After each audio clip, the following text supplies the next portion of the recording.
Capítulo segundo. El frente. Al sur de Voronezh. El Don. El invierno no acababa nunca.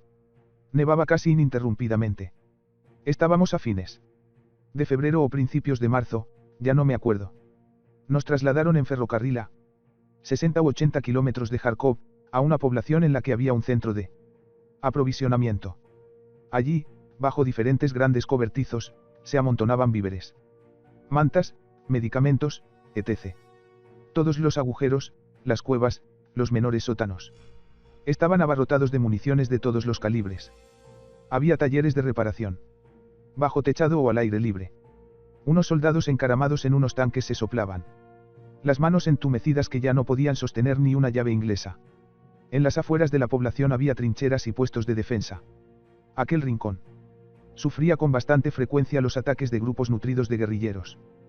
Todos aquellos mecánicos y almaceneros debían abandonar entonces herramientas y libros de inventario para saltar sobre sus ametralladoras y asegurar la salvaguardia del depósito, así como la propia. La única gran ventaja que tenemos, me contó un soldado del lugar, es que estamos muy bien alimentados.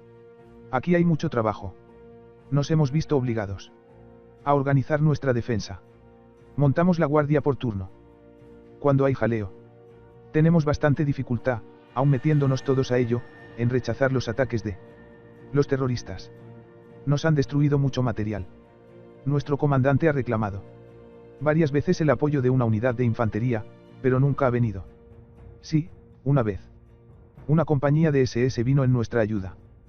3 días después de su llegada, fue enviada en auxilio del ejército. Habíamos tenido ya unos 40 muertos, y esto es mucho para una compañía. A primeras horas de la tarde, formamos un convoy bastante curioso. Estaba compuesto de carretas rusas de 4 ruedas, debajo de las cuales se podían fijar, por un sistema muy sencillo, tablas en forma de esquí y así se transformaban en trineos. Había también auténticos trineos rusos, e idecas y hasta 2 o 3 troicas totalmente decoradas. Este material había sido, por supuesto, requisado a los rusos.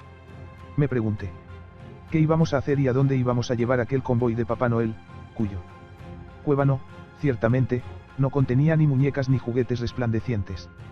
Nuestro cargamento se componía sobre todo de granadas y otros artefactos peligrosos. Nos pusimos en marcha en dirección nordeste, hacia un sector situado en alguna parte del lado de Voronezh. Habíamos recibido raciones para el frío, un nuevo paquete de cura individual y 2 días de alimentos cocidos. Nos encaminamos por una pista, pues no se le podía llamar carretera a aquello, más o menos entorpecida por la nieve. Cruzaba las posiciones de defensa que rodeaban el poblacho. Un gordo soldado encapuchado, que parecía ser el único centinela de los alrededores, nos hizo un gesto amistoso.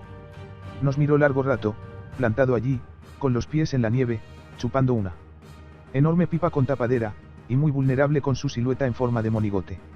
Al cabo de 1 hora, la pista, más nevada que nunca, nos obligó a colocar los esquíes debajo de las ruedas. Nuestras botas de cuero, a pesar de ser notablemente herméticas, no eran el calzado ideal para andar por 20 o 30 centímetros de nieve. No hacía mucho que avanzábamos y ya estábamos derrengados. Ahora, los altivos soldados de la 19ª Compañía Rolvan se aferraban a la guarnición de un trineo o a un arnés, como un cojo a su muleta.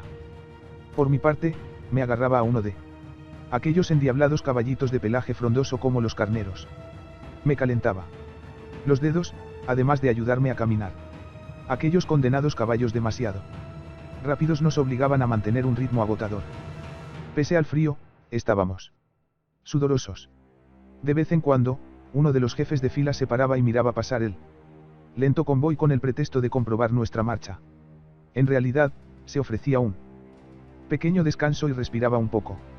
Reanudaba la marcha con los últimos trineos. Y, en ningún momento vi que nadie volviese a su puesto a paso ligero. Al otro lado del jamelgo estaba Holst, que de verdad se había convertido en mi compañero.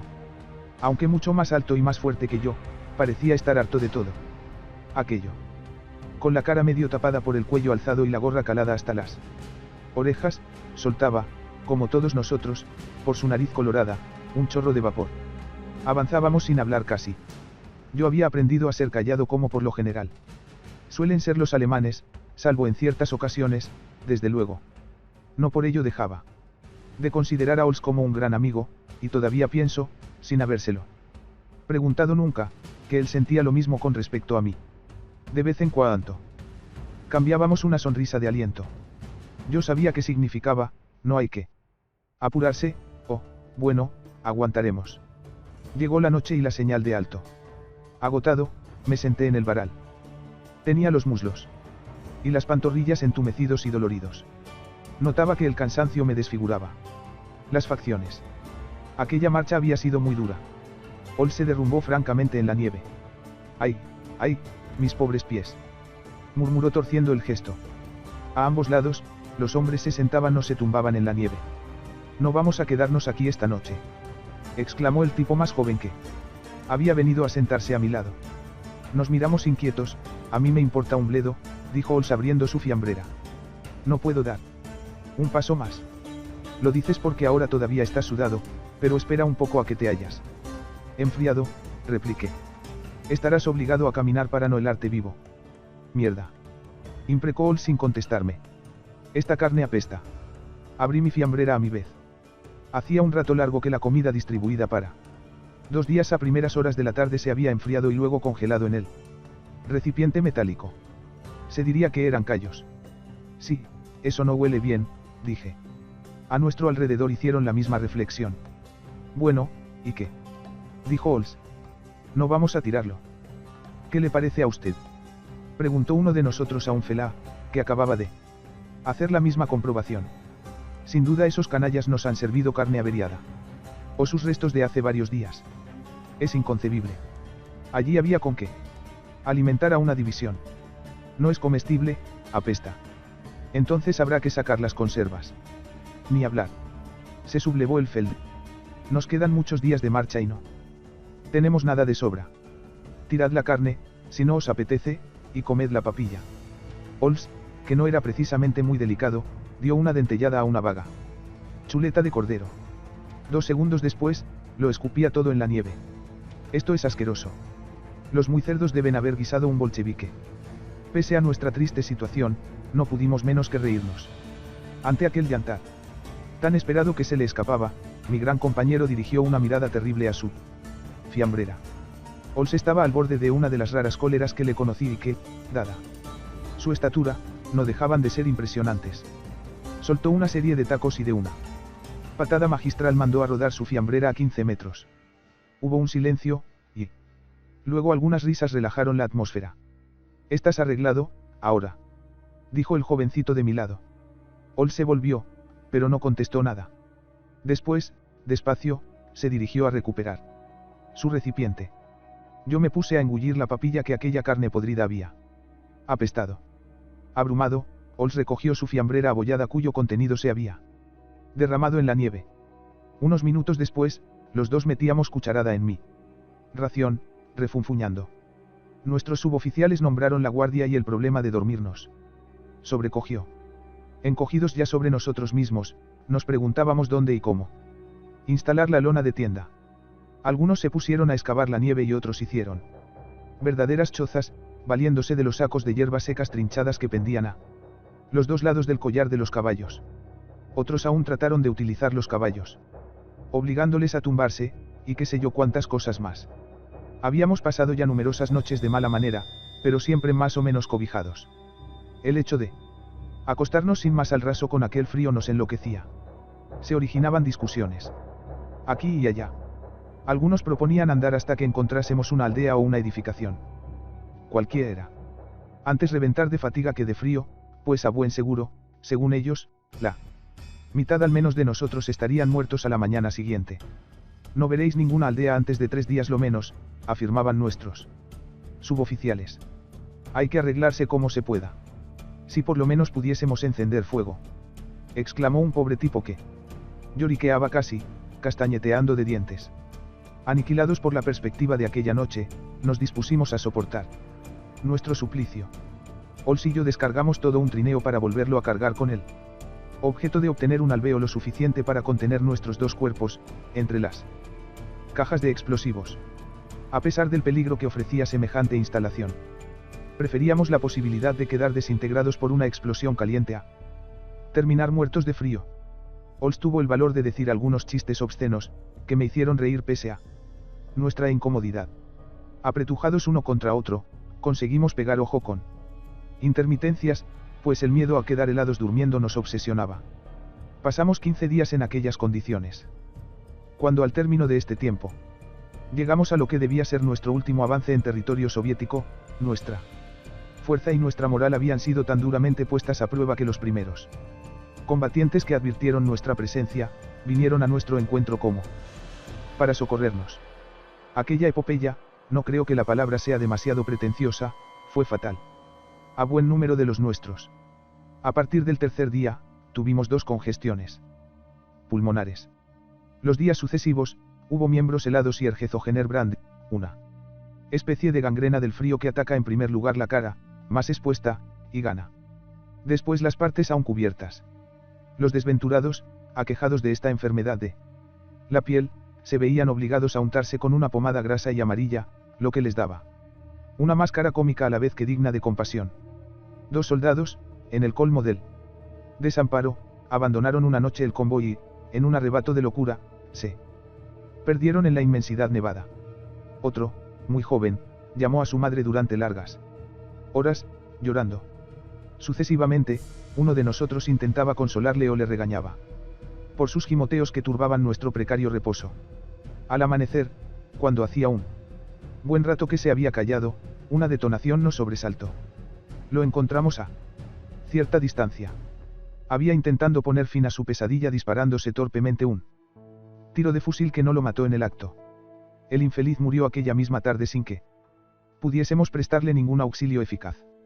Cuando evoco ahora aquellos acontecimientos reavivo con dificultad, como en sueños, lo que fueron aquellos días. Llegado al límite de toda resistencia, me parecía estar dentro de mí mismo y tener así la extraña sensación de que mi cuerpo se había desolidarizado de mi ser íntimo.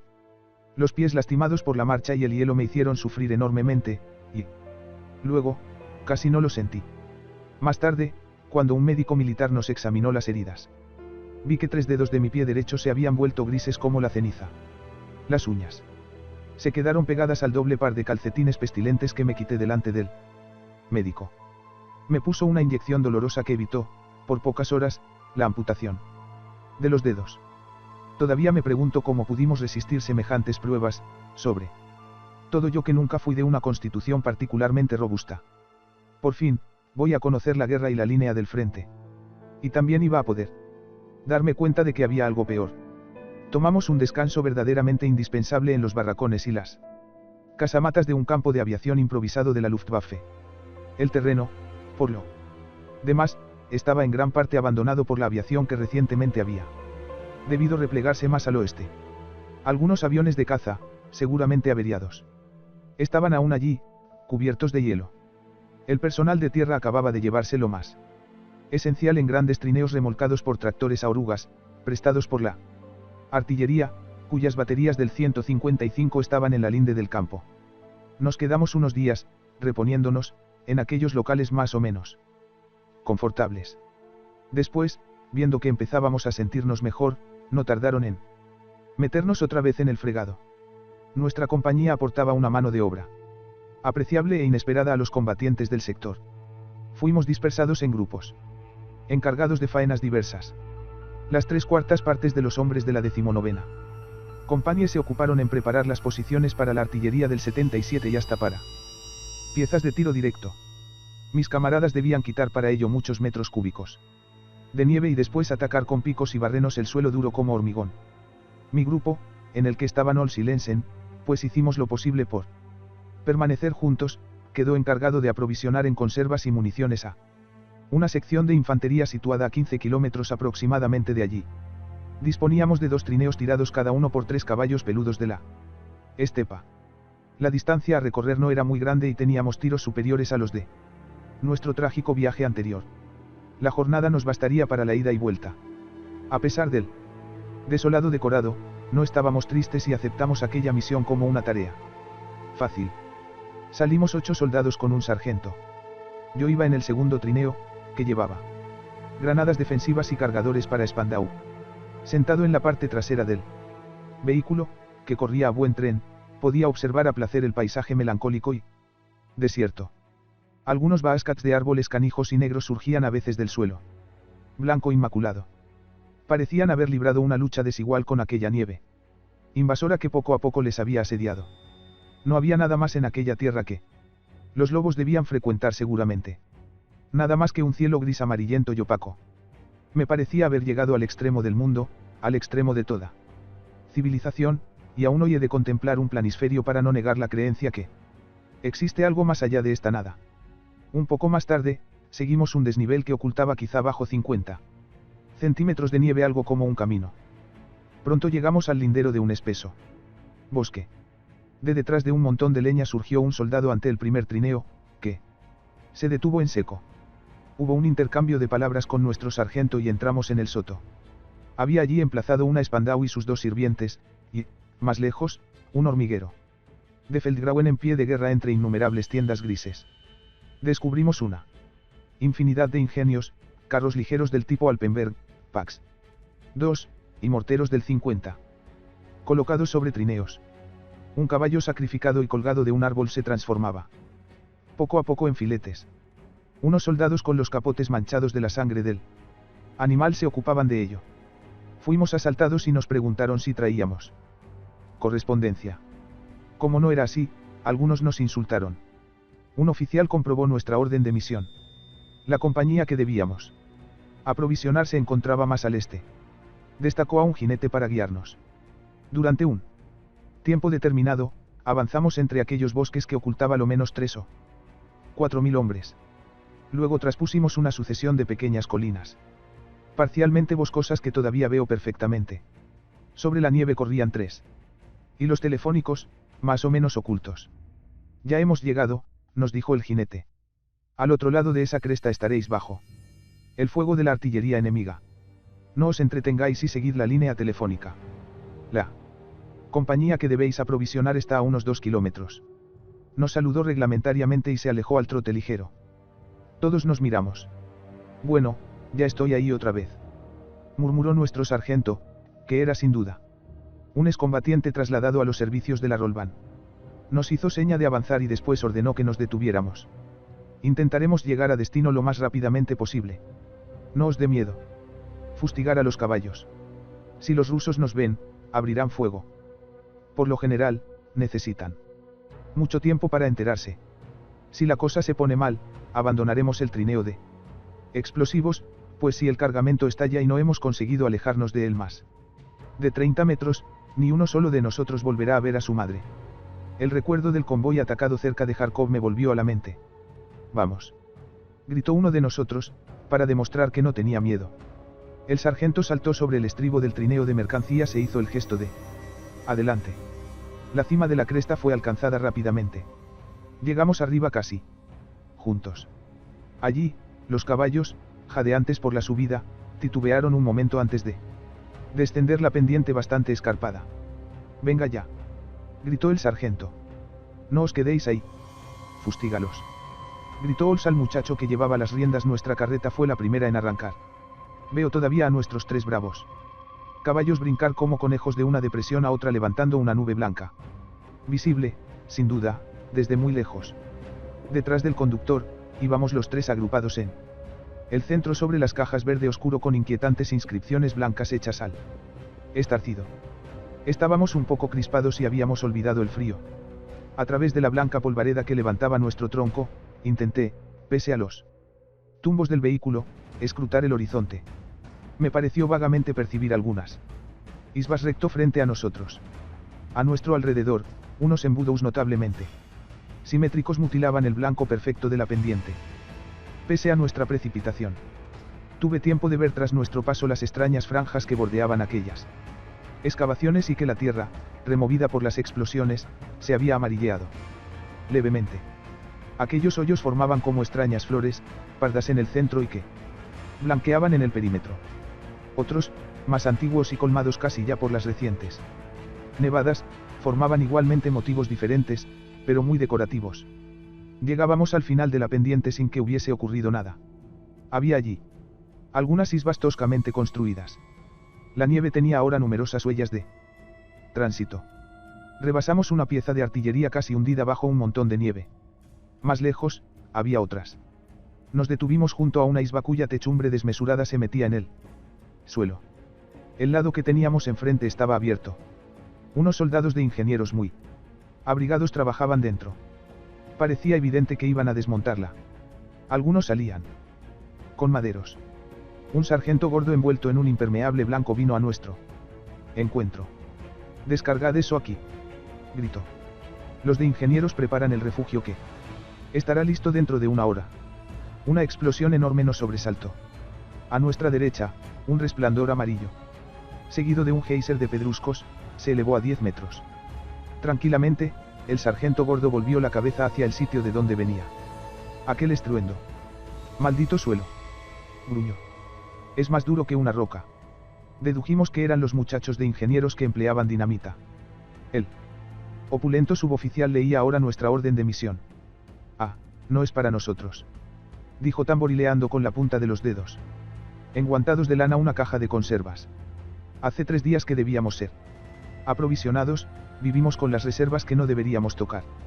Si eso sigue así, podéis decir que necesitáis tiempo, vosotros, los camioneros.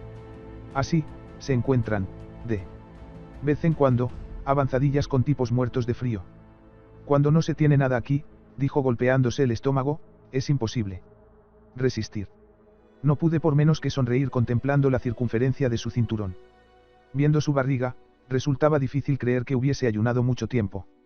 Debía de ser un espabilado que tenía macutos de reserva, pues, con toda evidencia, el aprovisionamiento de las primeras líneas, a pesar de nuestros esfuerzos, seguía siendo muy difícil.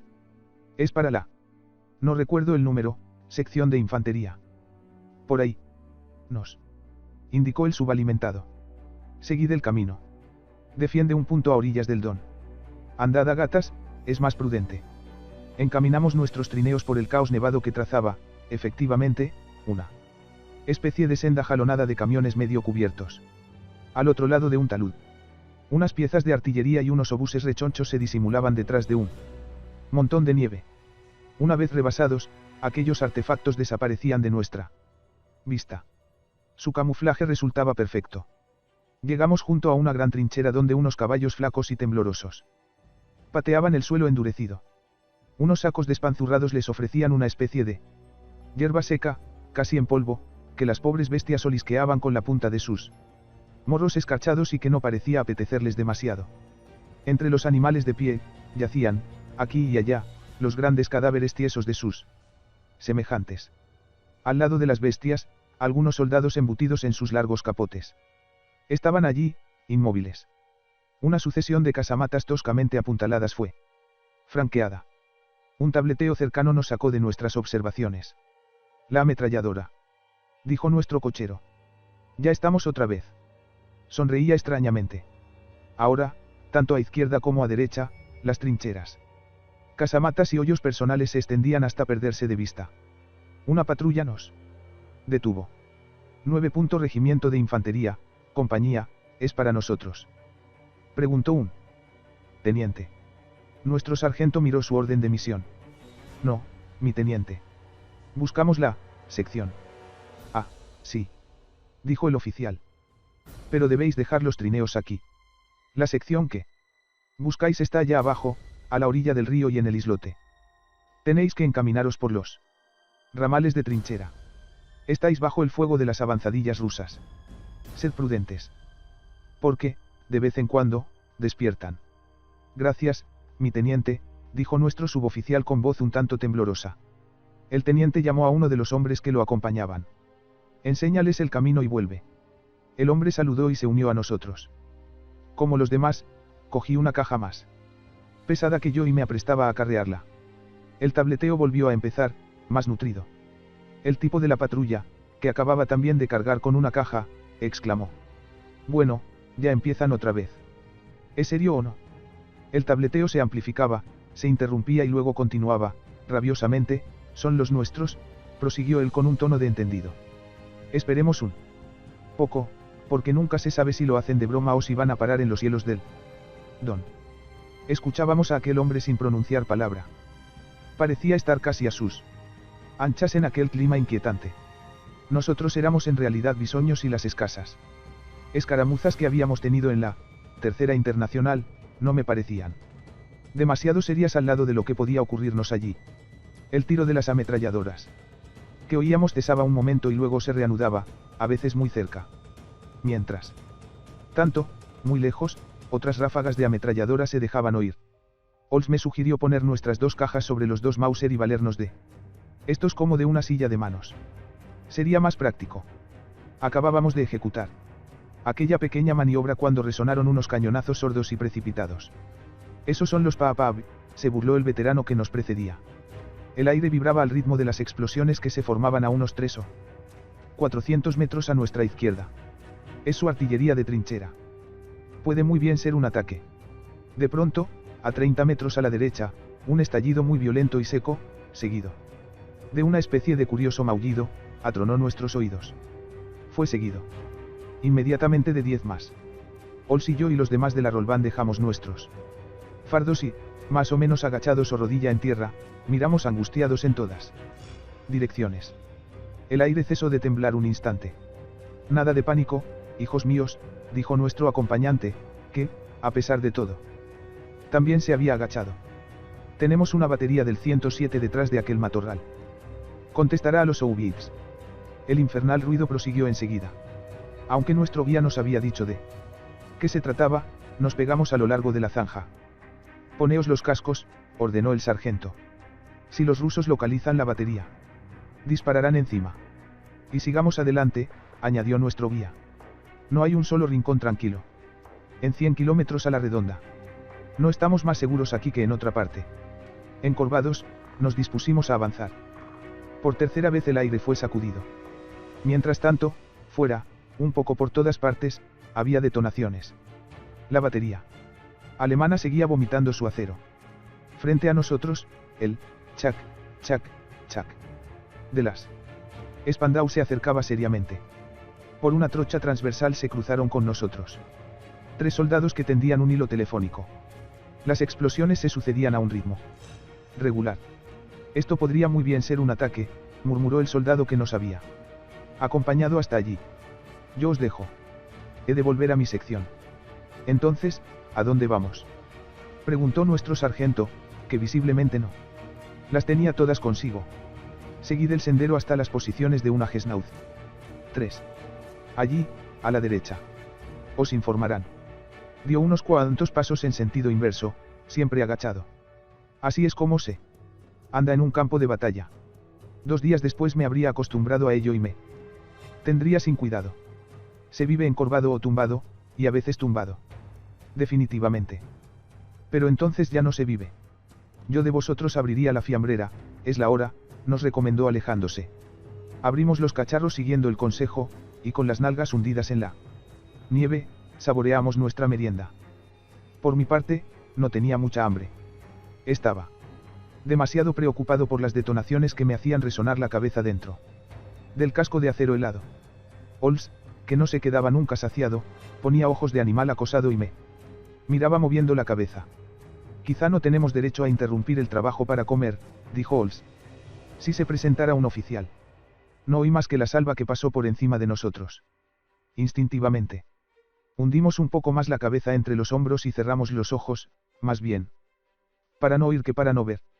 Siempre se hacen gestos irrazonables cuando el miedo nos descompone las tripas. Ols iba a reanudar su pequeña conversación, cuando una explosión, diferente por el sonido, pero no menos brutal, hizo retemblar el suelo. Hubo unos murmullos en nuestro grupo. Un potente silbido precedió de una fracción de segundo otra explosión. Esta vez, tuvimos la impresión de ser levantados del suelo. Un desplazamiento de aire, de una violencia inaudita, nos sacudió. Una avalancha de pedruscos y de grandes trozos de hielo se abatió sobre nosotros. Encogidos, no nos atrevíamos a movernos ni a emitir una opinión.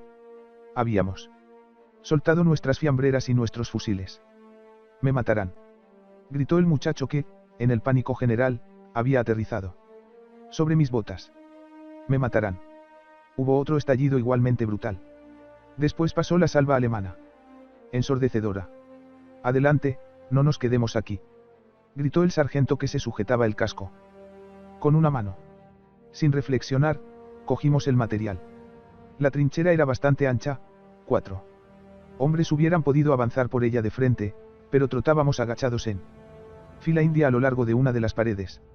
Yo iba con Ols, directamente detrás del sargento. Vamos, deprisa, seguime. No cesaba de decir. No hay que quedarse aquí. Pues apuntan a nuestra batería. Ellos la ven y estamos precisamente al lado. Rápido, avanzad. Y esta endiablada trinchera que está justamente enfilada por su tiro. Pronto. Allá abajo hay una trinchera transversal, a cada paso nos torcíamos los tobillos en el barranco que representaba el fondo de aquella trinchera. Las cajas eran pesadas y se nos caían a veces. Yo podía apretar las esquinas de la mía con los dedos helados y doloridos, pero de vez en cuando la soltaba. Todavía me pregunto cómo fue posible que aquellas condenadas cajas no nos estallaran en la cara. Deprisa. Nos apremiaba el sargento sin tener en cuenta las dificultades. Deprisa. Es allí. Y pensar, añadió Ols, que queda el doble aún en los trineos. Tendremos que transportarlo también, ¿verdad, sargento? Sí, desde luego. No sé. Deprisa. Por Dios. Los rusos tardaron en volver a cargar sus piezas. Nuestra batería tuvo tiempo de escupir 2 veces. La primera chatarra de aquellos cayó a 40 metros más allá de nosotros, sin duda más cerca de nuestras piezas. 2 disparos más cayeron a una distancia indefinible, pero nos obligaron a agacharnos un poco más. De pronto, hubo un aullido sordo. Un ruido enorme sacudió tierra y cielo y un lado de la zanja se empotró en el otro. No tuve tiempo de bajar la cabeza. Todo duró el tiempo de un relámpago. Pero recuerdo haber visto revolotear con los pedruscos, en un haz de fuego, una especie de espantapájaros que cayó desarticulado en el borde del talud y rodó al fondo. Aterrados, no nos atrevíamos a incorporarnos. De pie, rápido. Hay que llegar a la otra zanja. Gritó el sargento cuyo rostro descompuesto delataba un miedo agudo. Si cae un proyectil aquí dentro, será un volcán. Estallaron 2 tiros más. Nuestras baterías seguían disparando. A toda prisa. Arrastrando más o menos nuestro cargamento, salvamos el corrimiento de tierra y el cadáver desarticulado del infeliz que había sido lanzado al aire. Le dirigí una breve mirada al pasar. Estaba horrible. Por la violencia del choque, el casco se le había calado sobre la cara y la visera estaba hincada en la barbilla y el cuello. Sus gruesas ropas de invierno contenían, como un saco, algo que ciertamente no tenía ya aspecto humano. Me pareció que le faltaba una pierna. Tal vez la tenía encogida. Tuve tiempo de ver igualmente, por la grieta practicada por el obús ruso, la silueta de un infeliz mezclado en el caos. El proyectil enemigo había caído seguramente de lleno en un hoyo donde algunos pobres tipos esperaban, agachando la cabeza, que pasara el huracán. Recuerdo perfectamente los primeros muertos que vi al principio de la campaña. Los sucesivos, miles y miles, ya no tienen rostro. Forman una inmensa y lúgubre pesadilla que todavía obsesiona a veces mi mente. Pesadilla silenciosa en la que me aparecían los más atroces, o bien aquellos que solo parecían dormir, rostros tranquilos, resignados, y otros, al contrario, con los ojos desmesuradamente abiertos, en los que la muerte había fijado un terror indecible. Creía, sin embargo, haber alcanzado los límites del horror y del aguante. Pensaba, en aquella época, que era un rudo combatiente y que ya era hora de volver a mi casa para contar lo valerosamente que había soportado las pruebas que acabo de describir lo mejor que he podido. He utilizado las palabras y las expresiones que me han inspirado las situaciones en las cuales me encontré desde Minsk hasta el Don pasando por Kharkov. Estas palabras, estas expresiones, he tenido que repetirlas, aunque no sean suficientemente fuertes para describir los hechos de que fui testigo más adelante. Es equivocado emplear, sin pensarlos suficientemente, los términos más intensos del vocabulario. Más tarde, se necesitan, no puede expresarse ya lo que se ve ni lo que se siente. Es un error utilizar la palabra, horrendo, para algunos compañeros de armas que una explosión ha mezclado con la tierra. Es un error ciertamente, pero tiene la excusa de no poder imaginar otra peor. Aquí yo debería suspender mi relato, pues no me creo capaz de narrarlo todo como debiera ser. Los que no han vivido momentos semejantes leerán estas líneas. Como se lee un drama cualquiera, compadecidos, ciertamente, pero sin comprenderlo. Bien. No puede comprenderse lo que ya no es explicable. De ahí que este balbuceo carezca de interés para la parte del mundo donde me encuentro ahora. De todos modos, intentaré dejar que hable mi memoria lo más claramente posible. Dedico el relato que sigue a mis amigos Marius y Jean-Marie Kaiser, que están en condiciones de poder comprenderlo por haberlo vivido aproximadamente en los mismos sitios que yo. Intentaré alcanzar y traducir el fondo de la aberración humana, aquello que nunca pude imaginar, aquello que me parecería imposible si no lo hubiese conocido. Llegamos a la trinchera perpendicular que le parecía la salvación a nuestro sargento. Nos sumergimos literalmente en ella al mismo tiempo que un estallido brutal destrozaba el suelo allá arriba, encima del parapeto. Dos hilos procedentes del exterior discurrían en la angosta zanja de nieve y tierra. Los salvamos. Iban directamente hacia la Gesnauz que estaba un poco apartada. Llegamos a ella, corriendo como borregos perseguidos por un carnicero. Dos hombres con impermeables blancos se sobresaltaron al vernos. Uno vigilaba, con unos prismáticos, al lado del gran trípode de la pieza, y el otro, encogido en el fondo del hoyo, se atareaba manejando los botones de un aparato portátil de radio. La sección, preguntó nuestro sargento jadeando. Tenemos un aprovisionamiento para ellos. No está muy lejos, declaró el soldado de los prismáticos, pero no podéis ir ahora. Os haríais apiolar.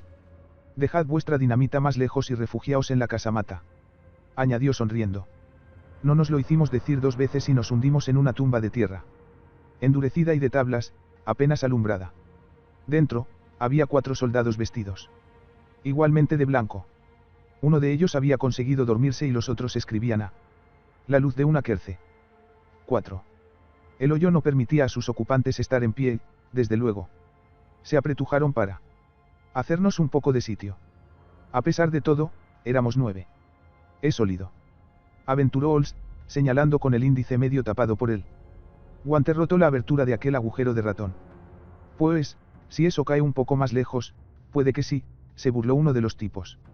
Y si cae justo encima, los compañeros no tendrán el trabajo de enterrarnos, añadió otro. ¿Cómo podían bromear? La costumbre, tal vez. El que dormía se revolvió y farfulló bostezando.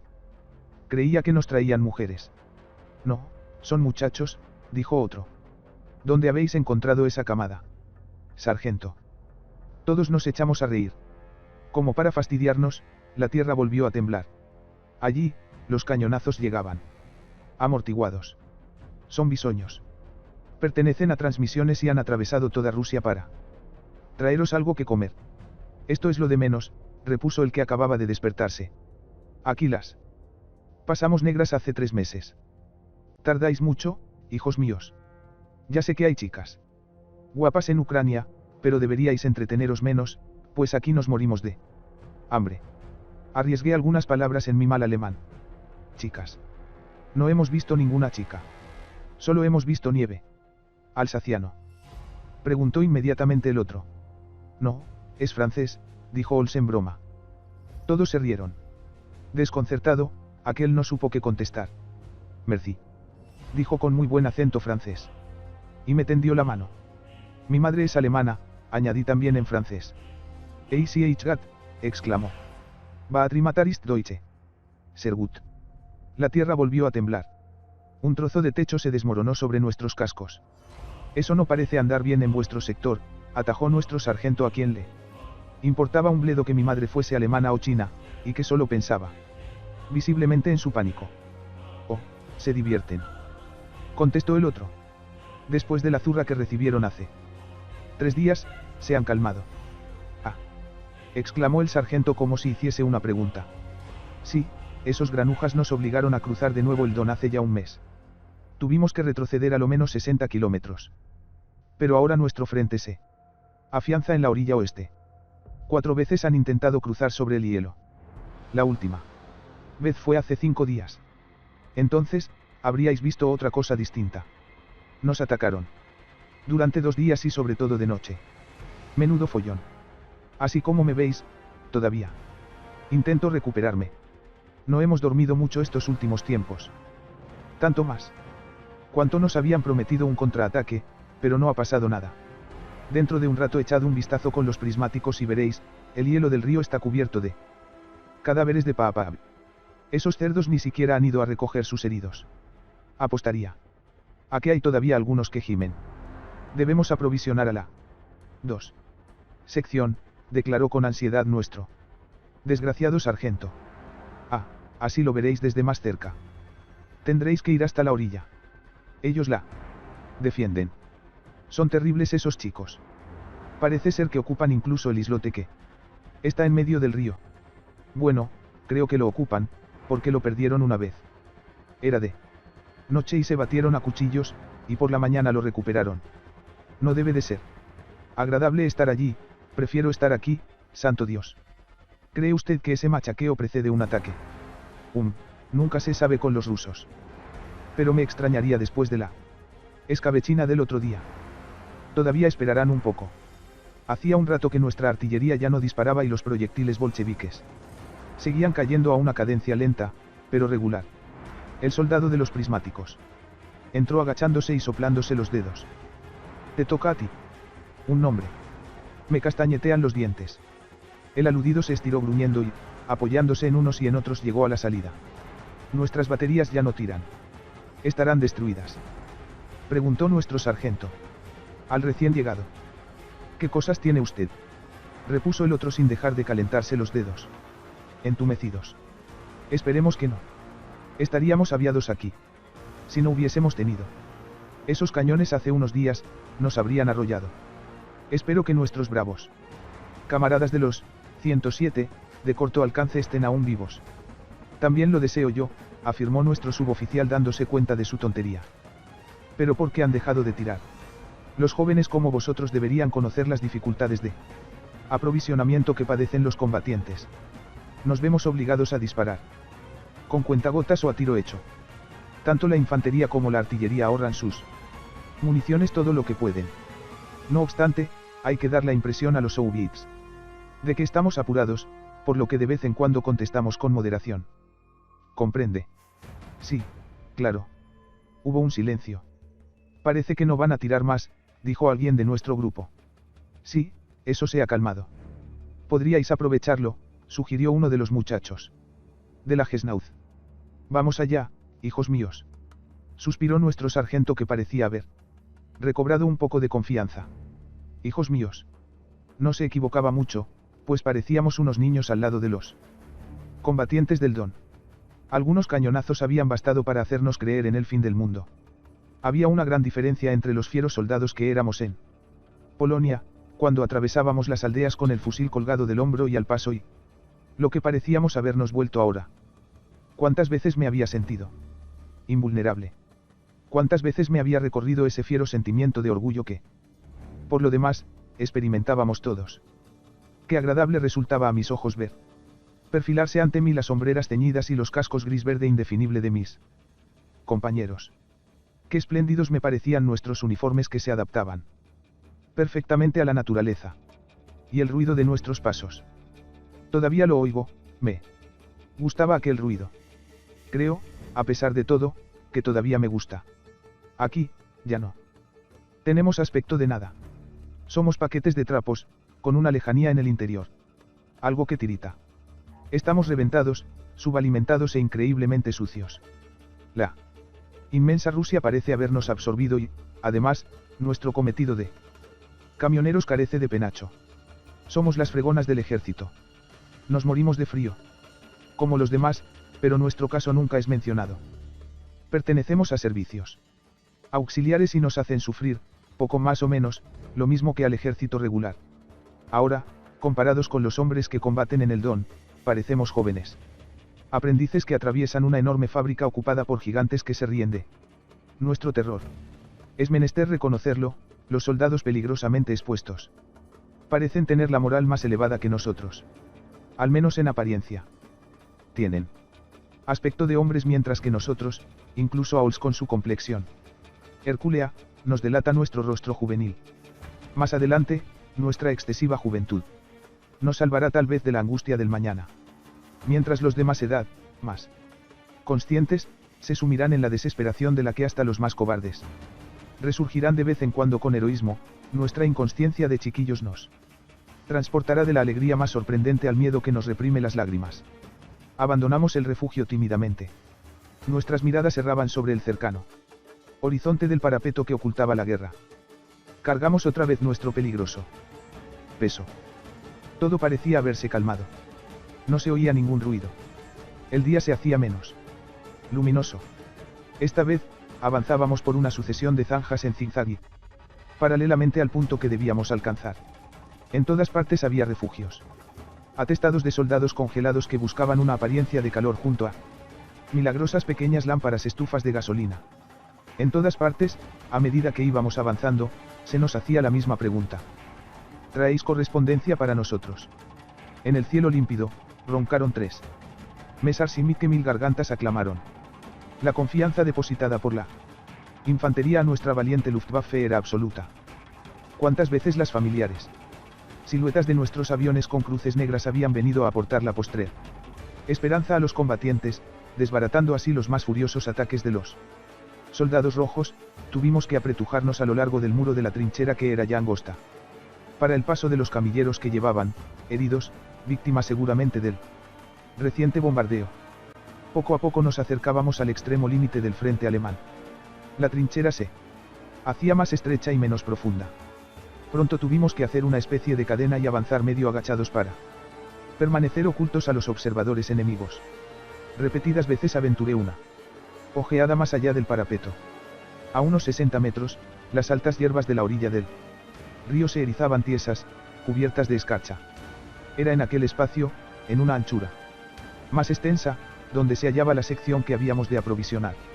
Avanzábamos casi a descubierto, saltando de un bache a otro, escalando los deslizamientos de tierra y de hielo que colmaban aquí y allá el virtual pasadizo que tratábamos de seguir. Descendimos a un enorme cráter donde un sanitario con abrigo de invierno curaba a 2 soldados que apretaban las mandíbulas para no berrear. Por ello supimos que por fin habíamos llegado a destino. No perdimos tiempo en examinar las posiciones de aquella maldita sección. Tras haber dejado rápidamente nuestras cajas en un agujero que nos señalaron, dimos media vuelta para un segundo viaje. A la caída de la noche, llevábamos a cabo por fin el aprovisionamiento prioritario, como nos enteramos enseguida, de aquel grupo de primera línea. Nada se había dicho después del bombardeo de aquella tarde, y los desventurados soldados de la orilla del Don se aprestaban a soportar otra noche glacial. Se decía que el termómetro subía, pero seguía helando muy fuerte. Esperábamos 2 de nuestros camaradas que se habían alejado para recogerlas escasas cartas que habían podido escribir, a pesar del frío, algunos soldados de aquel sector avanzado. Con Ols y otro, estábamos sentados en la tierra endurecida por la helada, en una especie de banqueta oculta a las miradas enemigas. ¿Dónde vamos a dormir esta noche?, murmuró Ols contemplándose la punta de las botas. Con seguridad al raso, murmuró nuestro compañero. No veo ningún hotel. Por aquí. Venid por este lado, gritó alguien de nuestro grupo. Se ve muy bien el río. Levantamos las nalgas de la tierra granosa para ir a mirar a través de una maraña de ramajes llenos de escarcha donde estaba camuflada una Spandau apuntando hacia el este, lista para entrar en acción. Fíjate, me dijo Ols, se diría que hay hombres tumbados en el hielo. En efecto, numerosos cuerpos inmóviles, víctimas de la escaramuza de pocos días antes, seguían donde la muerte los había detenido. Los soldados de la Gesnaut no habían exagerado en absoluto. Eran con seguridad cadáveres de rusos que no habían sido recogidos por sus compatriotas. Traté de fijar mi mirada más lejos, aunque era difícil, pues la noche estaba cayendo, hacia lo que debía de ser el islote de que habíamos oído hablar. No se veía nada, aparte de los matorrales nevados que lo cubrían. Tal vez había soldados que, ocultos en algún hoyo, vigilaban en silencio. Más allá, en la bruma irrespirable que caía sobre aquel triste y lúgubre paisaje, la orilla opuesta se divisaba un poco. En aquella orilla terminaba la progresión alemana. En aquella orilla también los soldados rojos debían estar atentos. Por fin yo había llegado a la línea del frente. Aquella línea que tanta aprensión me había ocasionado y que tanto, inconscientemente, había deseado conocer. Por de pronto, no pasaba nada. El silencio, apenas turbado por algunas voces, era total.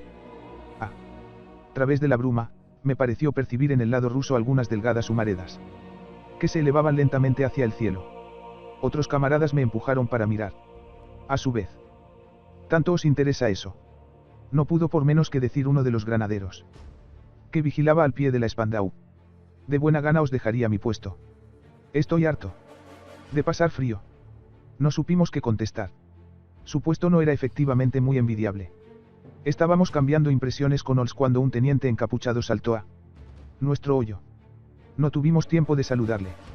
Ya se llevaba los prismáticos a los ojos y escrutaba más allá del refugio. Pasaron todavía unos segundos y luego unas sordas detonaciones, procedentes de detrás de nosotros, conmovieron de nuevo la atmósfera. Casi enseguida se produjeron otras explosiones sobre el hielo del río que las repercutía al infinito. Los silbidos eran netos y muy seguidos.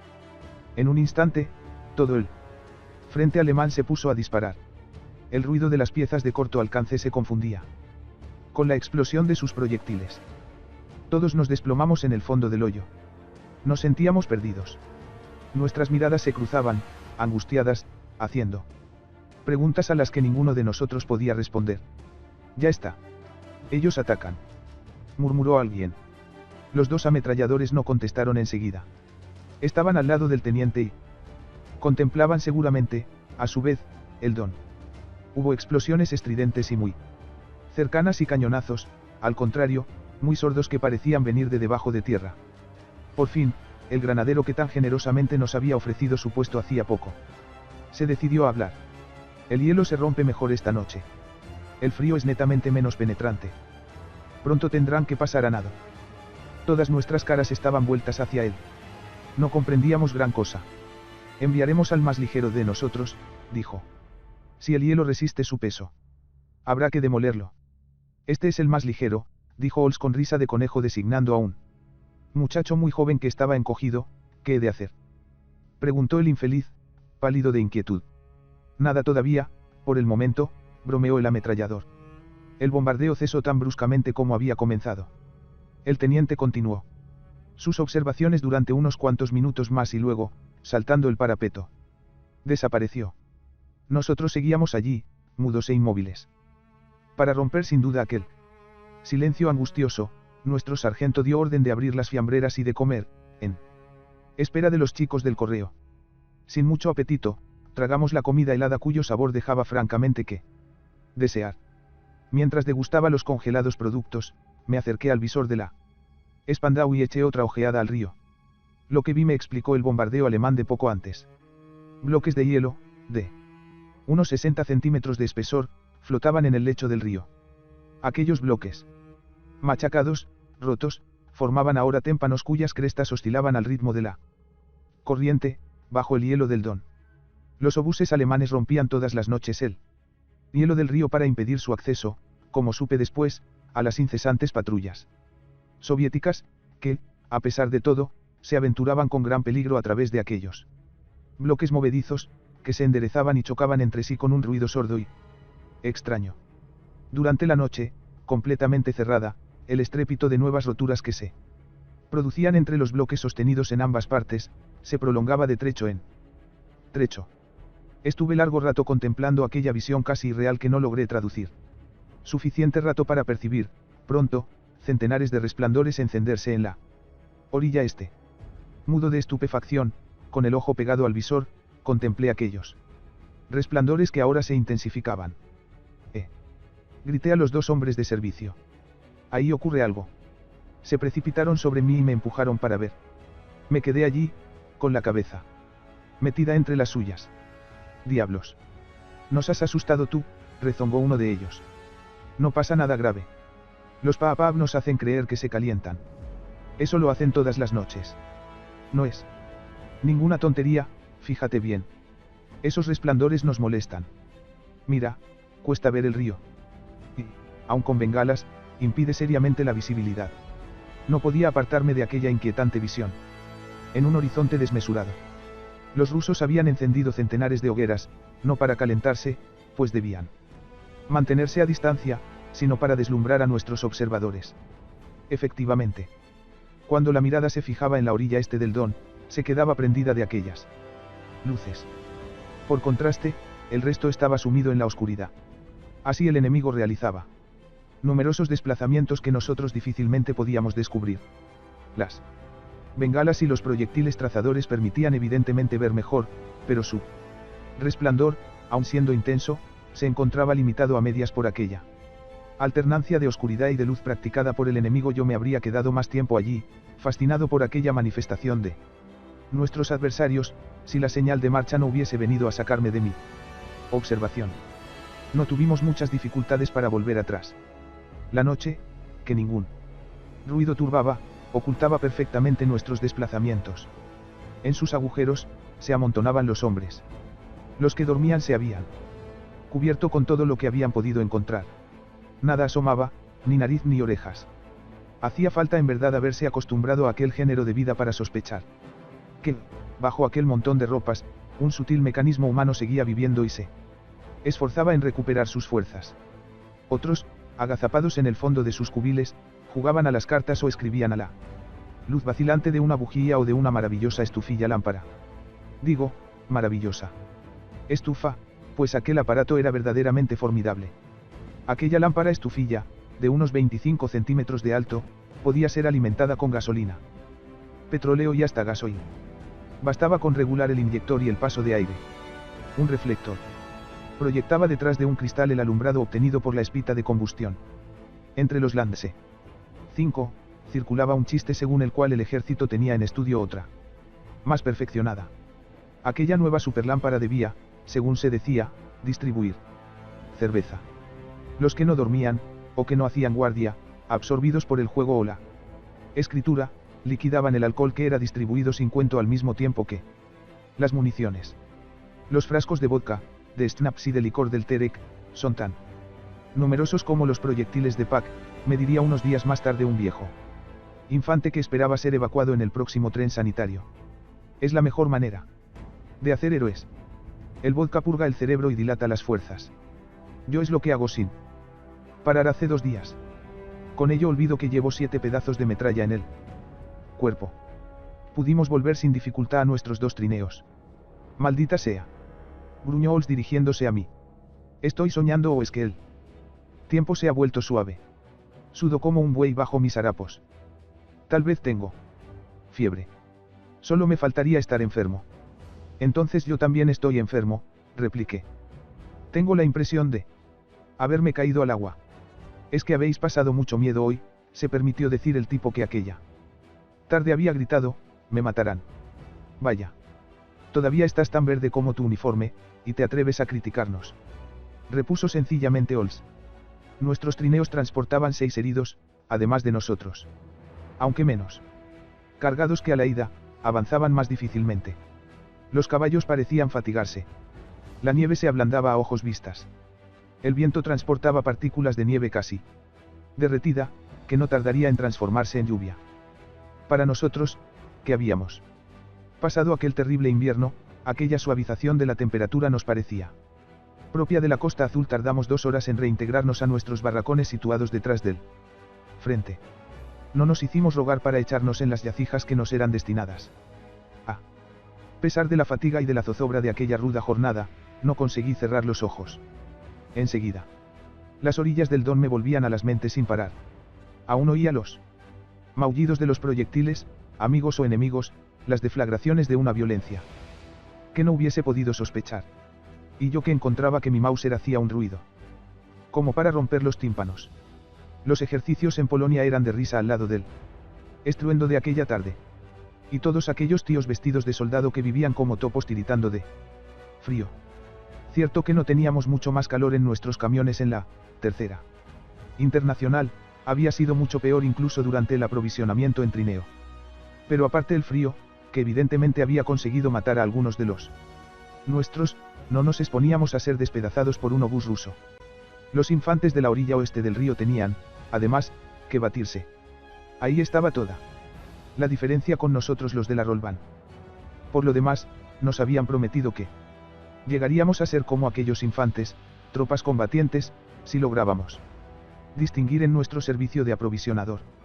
Aquella promesa, que nos había hecho el comandante cuando estábamos en el Bajenlager cerca de Minsk, se dirigía evidentemente a los jóvenes reclutas como Ols, Lensen, Olensein y yo. La acogimos como un honor. Estábamos muy orgullosos de la confianza que no tardarían en otorgarnos. Los veteranos, quiero decir aquellos que habían combatido en Polonia o en Francia, los que a consecuencia de una herida considerada grave habían sido destinados a los servicios auxiliares de la Rolvan, se burlaron de nuestro entusiasmo. Incluso intentaron aconsejarnos que nos mostrásemos ineficaces.